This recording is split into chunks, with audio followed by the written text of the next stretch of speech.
3, 2, 1. From Boston, Massachusetts to Adelaide, Australia, and everywhere in between. Talking local and national sports and just about anything discussed in a tavern. Broadcasting from South Lyon, Michigan.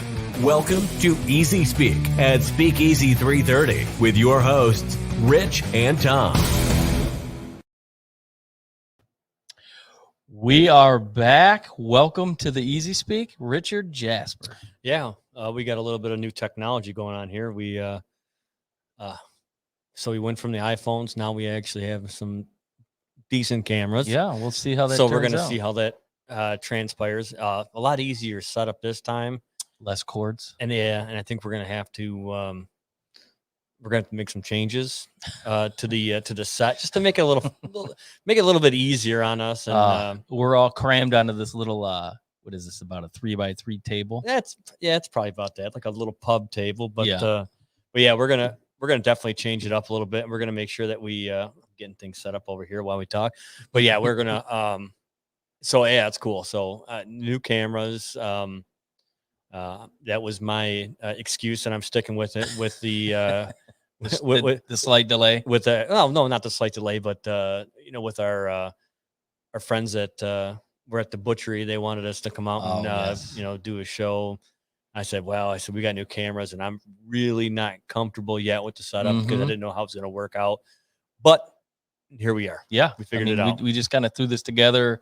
An hour ago when you got here, and hopefully everybody out there enjoys the more clarity. I don't know if that's a good thing or a bad thing, but I think overall it should work out nicely. Believe me, I'm nowhere near as good as this guy on the screen up here. Bobby Olson said you got to teach Kevin that.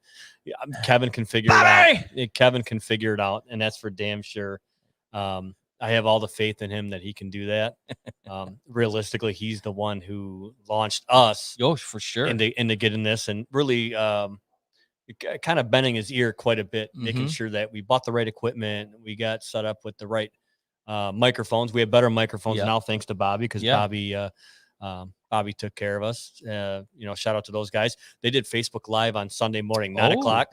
So I think that's going to be my new 9 o'clock in the morning, as long as they keep doing it. But I enjoyed it. Your new church session. Yeah. So it's kind of like a come to Jesus, COME. Hey, downriver style.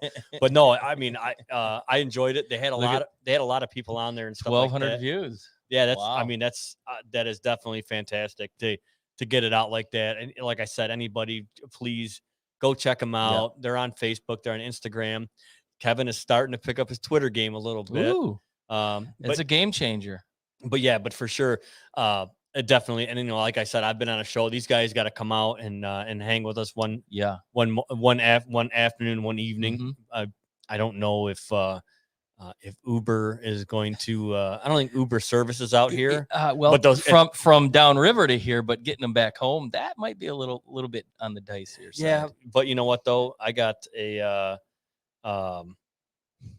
But what I'll do is I will make sure that we have appropriate arrangements for them to sleep. That's for sure. So Bobby says, you want me to blow up the shares? So the reason why he got so many shares is so he went on. So when it launched, even Kevin sent me the link. Kevin's like, get on, he sent me the text or whatever, and you click on it, it's like sign, log in or whatever. So I clicked or whatever, and it came up and it said, boy. I'm like, I'm like, bitching. So then you go scroll through the comments when they start going or whatever.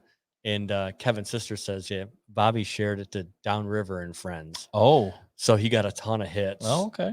You got a ton of hits for that. Hey, whatever works. Hey, Bobby, share away. Share away, just. Yeah. I mean, hey, we need some Downriver love for the Easy Speak for sure. Hey, we've been getting some down south. Yes. Home cooking. Yes. From QB1. Yeah, for sure. Checking in. So what we got today?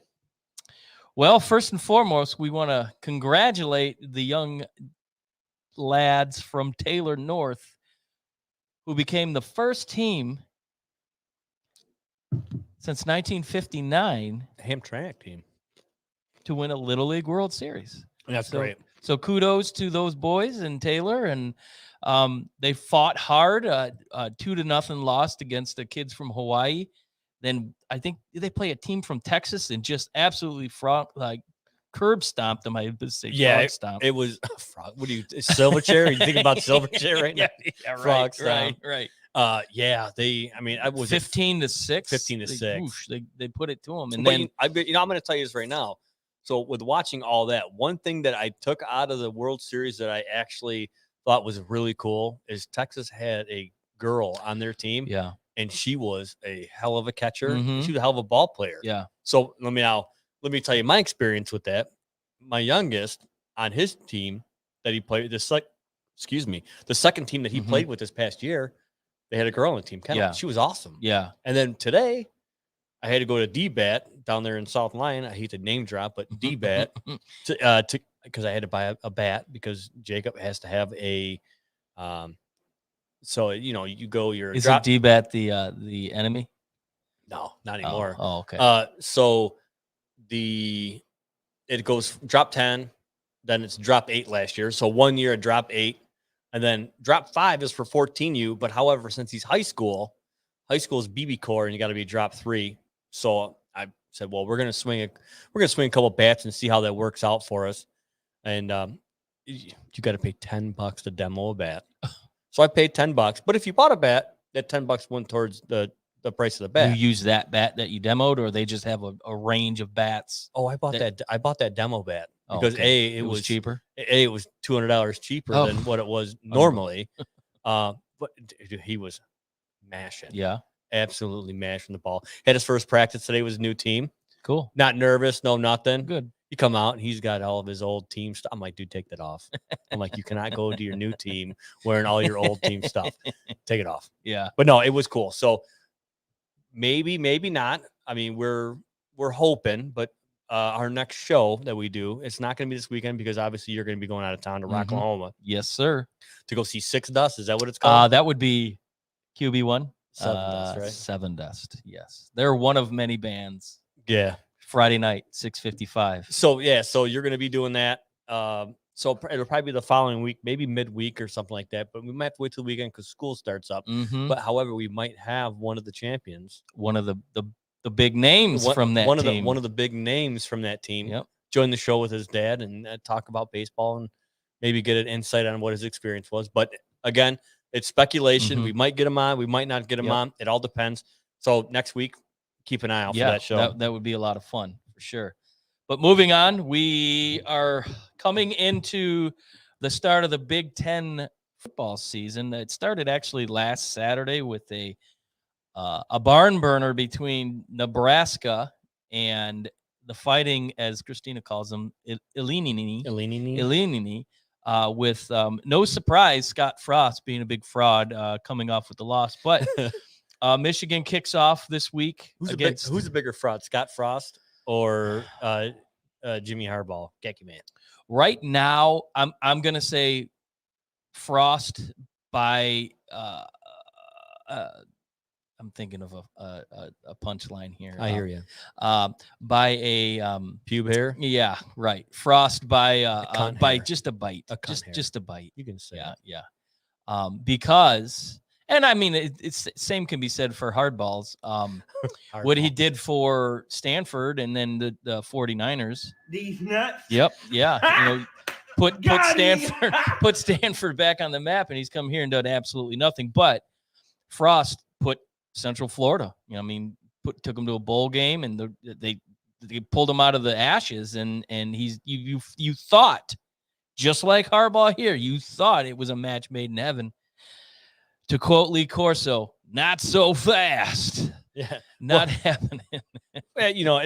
As always, we spent some time on the show. We spent a time on with the 3 hours over at River City Media, talking about Big Ten. Big Ten for us is big up here. Sure, but I will tell you right now that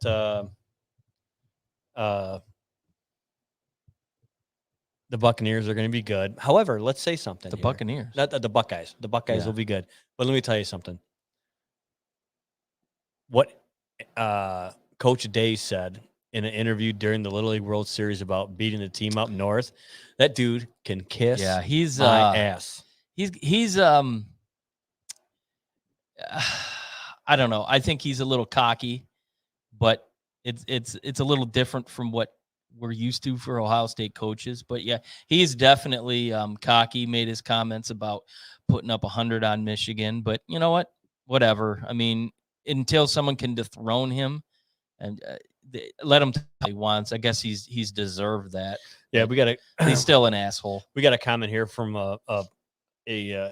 I'm looking at the messenger here, and it's got to be coming from down in Tennessee, yonder. Yeah, that Joe Milton won the quarterback. Yeah, and he did. He single-handedly, convincingly won that. Yeah, he was a good quarterback at Michigan, but that was not the system. No, he's not fit for that system. No, he is a guy who can get out of the pocket. He can move. He can run. He can kill you with his feet. Yeah, his accuracy is suspect at times, but he's a great quarterback. Well, last year, when it all was all said and done, it said he had a shoulder, which, I mean, anybody that has a shoulder issue, you're not going to be able to throw the ball. And and I think earlier on in the season, I made a comment like, he's airmailing guy. I mean, he's not even close. And he looked completely lost. Hindsight, it was a shoulder, which really hindered him. But I do want to make a comment really quick from Marion County there. Yes, Jelly Roll. Definitely looking forward to hearing him. QB1 recommended them, and they will be on the Rocklahoma bill. I would like to know whose Facebook name is MarionCountyMessenger.com. Well, I like that. Yeah, he might be a messenger for Marion County, and we appreciate that he's watching. Oh, yeah, for sure. I mean, we really, and that's the thing is like, so, when we first started this out, we were like, hey, we're going to be local, but over the last year, let's say we're getting close to being a year doing this. We've had some we've met some good people, pretty good outreach. Twitter's been fantastic. Yes. When it's come to that. So that's cool. Yeah. And we definitely look forward to being broadcast in SEC country. So, everyone down there, it's SEC, God, and Bojangles and lawnmower racing. Yeah, so and lawnmower racing. It'll be nice to hear. I love it. I love it. Comments from the SEC land, and give us some shit. We'll give you some shit, and it'll be good. Lots of good times. Want to say what's up to Mr. Andrew Lattin for checking in with us with a Go Bucks. Well, you know what? There's one in every crowd. Yeah, what are you gonna do? But yeah, State opens up against Northwestern Friday night. That'll be a nice game. I think Fitzpatrick is going to. That's the coach for Northwestern, right? His name escapes me. I think so. I think they're gonna. It'll be a big test. Fitzgerald. That's it. It's Fitzgerald. I knew it was Fitz something. That's the football team quarterback. NFC East champs, 2021. By the way. Are you talking about the football team of Washington? Yes. But it's going to be a big test right out the gate for Michigan State. That rhymed, by the way. Coming out against Northwestern, who has been the West representative in the Big Ten championship the last couple years. So that'll be a nice little test. This could be a good game. Andrew Lattin's Fighting Nuts opening up against the Gophers of Minnesota. And they're hairless. They're hairless, by the way. And so that'll be a good little test. We'll see if Minnesota and oh geez, man, what is their coach? Who is their coach for who? Minnesota. Oh, row the boat. Yeah. Fuck. Jesus Christ. Wow. I'm drawing a blank. At Western Michigan. Yeah. Yep. God, what the fuck is his name? Yeah. PJ Fleck. PJ Fleck. Yeah. We'll see if PJ Fleck can get that team back to where they were 2 years ago. I mean, they were contention. They got a New Year's Day bowl game, and they kind of fell flat last year. The spark kind of fell out. And I think a lot of teams around the Big Ten figured him out. So it'll be interesting to see how he can recover moving forward. Here's the Big Ten game of the weekend, in my opinion. The Badgers of Wisconsin and the Penn State Nittany Lions. That's going to be a really good game. That's surprising that that's an opener. Yeah, and well, a lot of these. I mean, you have a mix of Big Ten versus Big Ten, and then you like Michigan plays Western, and so it's interesting that a lot of these teams are opening up. Does that mean like mid-season they're going to have off-schedule games, or wonder why that is? It might be, but here's my thing: is I've never been a big fan of the cupcake games, like Michigan playing Western. No desire. That's going to be a cupcake game, and we're gonna lose. Yeah, it's a cupcake game. Michigan's going to lose. It wouldn't surprise me. They're going to lose. It wouldn't surprise me. No expectations this year whatsoever. No, my expectation is Jim Harbaugh's going to get fired because he's not going to beat Michigan State, and he's not going to beat OSU. He's not going to get fired. I am convinced. After getting a 5-year extension for doing absolutely nothing here, he's got a job for life. Speaking of absolutely nothing, the Lions did absolutely nothing in the preseason.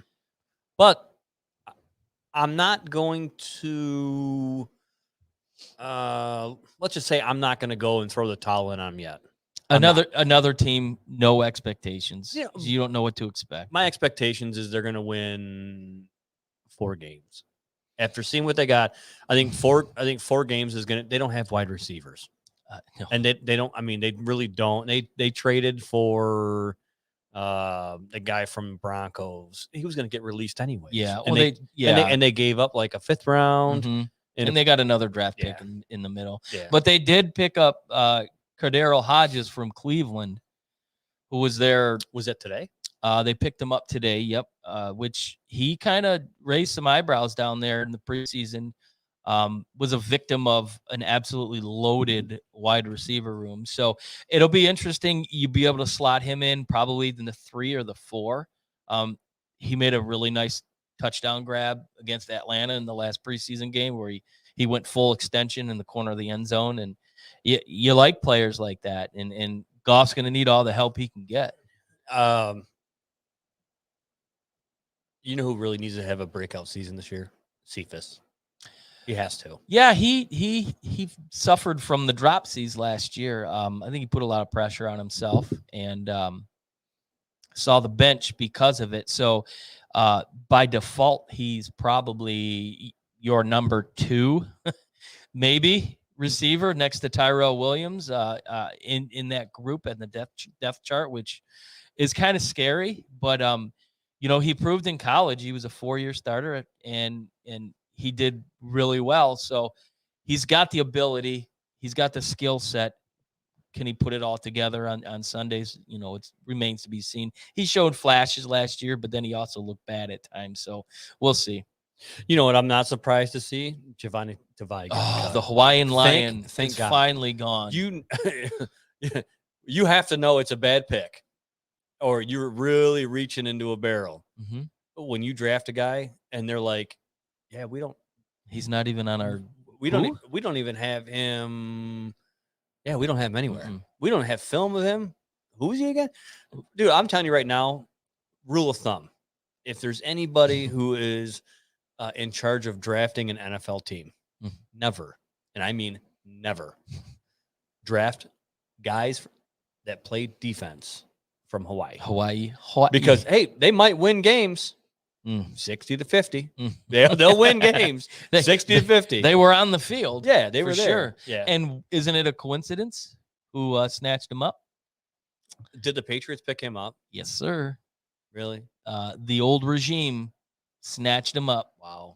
It's familiarity, and let's not hide the fact that there has been instances where Detroit Lion rejects had rejuvenated their careers in New England. So I hope not only that though, Pittsburgh, Jeff Harding, Yeah, I mean there's been a lot of players that have left Detroit and had really nice careers, and I highly doubt that's going to be the case with Tavai, seeing that he never was around the ball ever.